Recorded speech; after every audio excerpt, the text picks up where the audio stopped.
Welcome back to Digital Trends Live. It's Friday, and it's been a few weeks since we've been able to do this segment, but we are back in action right now for Tech Briefs, where myself, Greg Nibbler, am joined by Ken Yeung from Flipboard. Hello, Ken.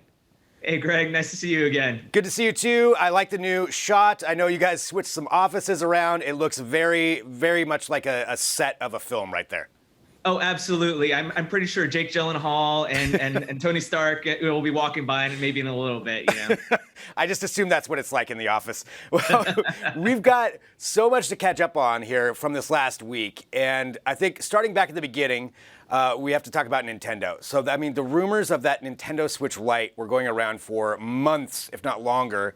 And finally, we got confirmation from them that they are indeed coming out with the Nintendo Switch Lite. I believe it's September when it's actually going to be out. What did you think about this? So I think for me, the problem I've always had when these new game consoles come out is it kind of reinvigorates this whole notion of, do I need to actually buy a new gaming set? Like it's always the debate between whether I want to get the Nintendo Switch, the Xbox, or the latest PlayStation. And oftentimes it comes down to whether or not the games are what the category the catalog is for each set, but it's also the price as well. Now, obviously, the Switch is very tempting, but of course, that price point about like almost $300 just for the original Switch can be troubling for people. But then again, now this is going to be $100 cheaper, nearly $200. But there are certain limitations, which you kind of can understand for that. And you can't broadcast to a TV. It's basically going to play handheld games, which is not necessarily the worst thing in the world. But if you want to play with other people, that kind of gets problematic, and that might rub people the wrong way.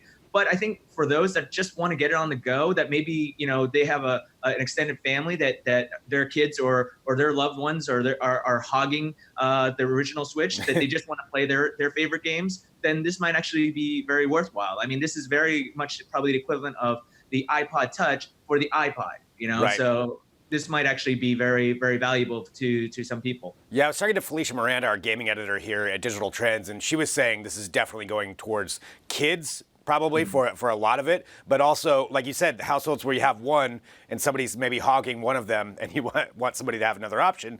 Well, that's $200. You can get another option and at least still keep playing. So we'll see how it goes. There's also the rumor that they're going to come out with a bigger, an updated original Switch that could be coming out later this year too. Yeah, I mean, that'll be very interesting to see how much more they upgrade the new Nintendo Switch, whether they're going to call it the Nintendo Switch Pro. But at least the early reports are that they're going to update the processor, so it'll be a lot faster. And whether or not there'll be, that'll improve the gaming, that remains to be seen. But I think overall, I mean, Nintendo's doing something pretty interesting. They're releasing new Switches for a wider audience and more, and that hopefully will be able to take away some market share from Microsoft and also from Sony. Well, we'll see where it goes. So again, a Nintendo Switch Lite coming out in September, $200. You can follow up with all the details at Digital Trends or Flipboard. We have all kinds of information on it.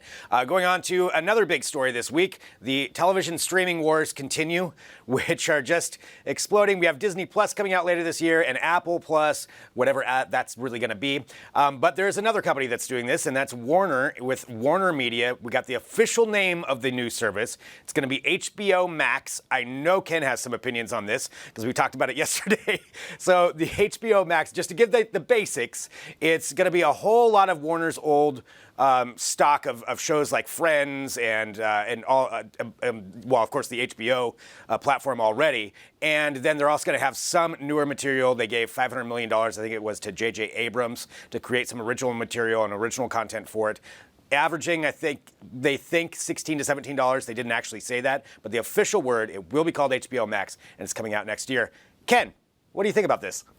So I think you kind of buried the lead a bit there. If you're a fan of Friends, you're not going to be using a Netflix. I mean, this is basically cannibalizing Netflix right now. I mean, all right, Friends isn't the lead for me, but I understand that. I mean, a lot of people prefer this. I mean, right when the get-go, I mean, you look on Twitter and everyone's like, okay, I'm done with Netflix. The same thing with like, okay, Game of Thrones is over, I'm going to cancel HBO, right? So, I mean, truthfully, this is where we're going in terms of the streaming wars. I mean, you're going to start to see, I mean, Netflix has been dominating for a while. Amazon's taking its place as well. Apple TV. Apple's launching one. Disney now you have NBC has one. CBS has one. Yep. And you're starting to see all of this. This is the new way of broadcast, right?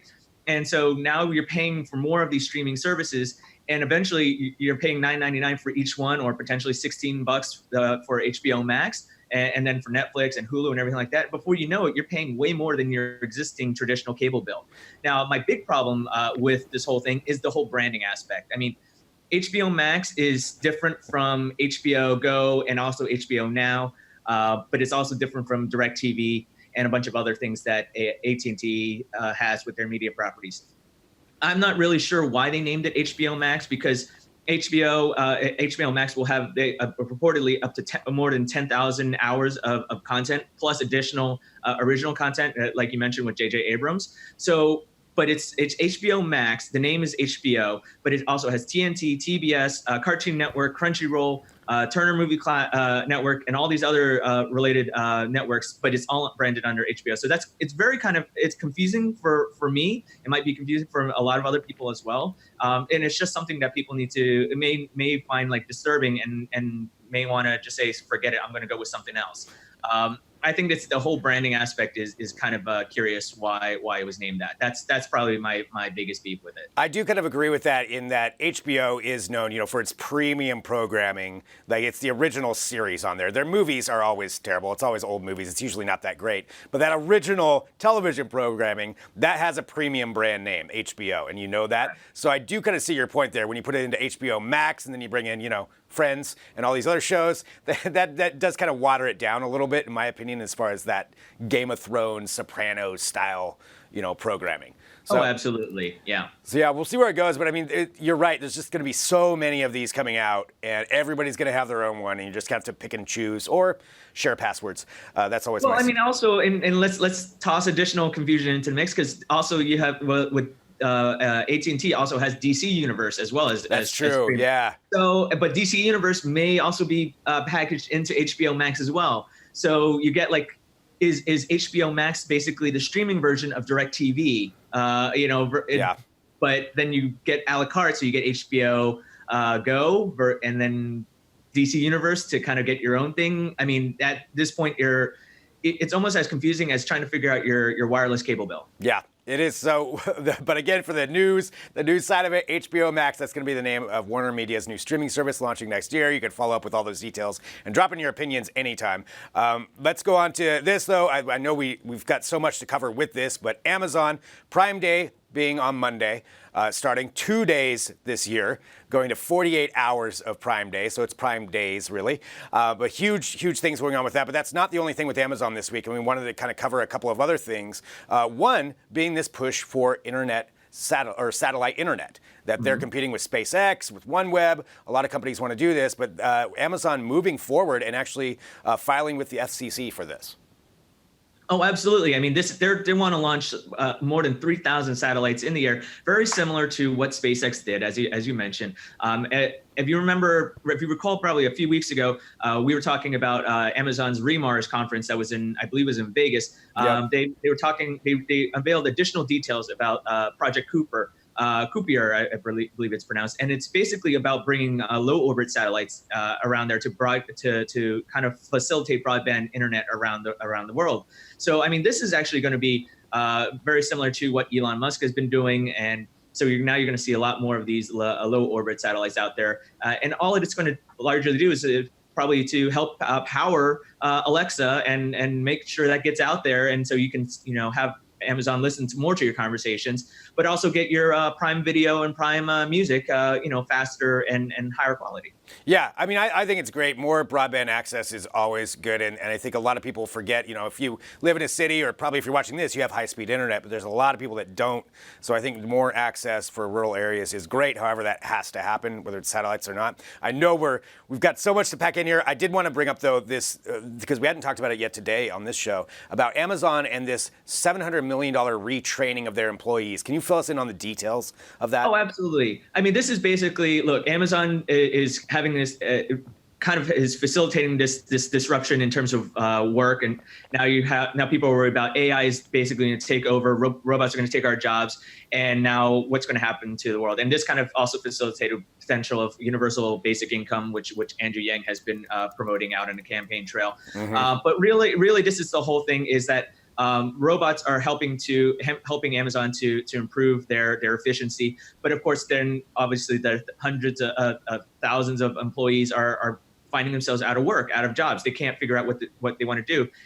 So Amazon's basically disrupting themselves. So this $700 million investment is going to help train at least 100,000 employees to have high-tech skills, and which is a smart move on Amazon's part, because look, they need to do something besides basically telling them, hey, you can quit your job and go deliver our packages for us. I mean, that's not a reasonable excuse. All right. I mean, it's like have the robots take your jobs and go deliver those packages. It doesn't make sense. Yeah. But as Amazon is moving into new areas with more of a frontier and breakthrough technologies, who knows? Like these employees could wind up being helping to change what Amazon is in terms of the new marketplace. Maybe eventually find a job at Blue Origin with Jeff Bezos' whole spaceflight company, and so on and so forth. So, I mean, this could be very game changing, but it's warranted. It needed to happen. I'm not saying this is like holy crap. Like Jeff Bezos is amazing at this innovation. It's really not innovation. It had to happen. This investment needed to happen in order to kind of continue Amazon's success. I agree. Yeah, you have to take care of your workers and you have to take care of your employees, or then what's the point? Unless he's just training them all to work on the moon base when that happens. So that's another possibility. But I know we're out of time. I just want to remind everybody that Prime Day is coming up next week. We've got 4 hours of broadcast here at Digital Trends and all the coverage that happens on digitaltrends.com and Flipboard. Ken, it's nice to have you back. This is fun. Let's do it again next week.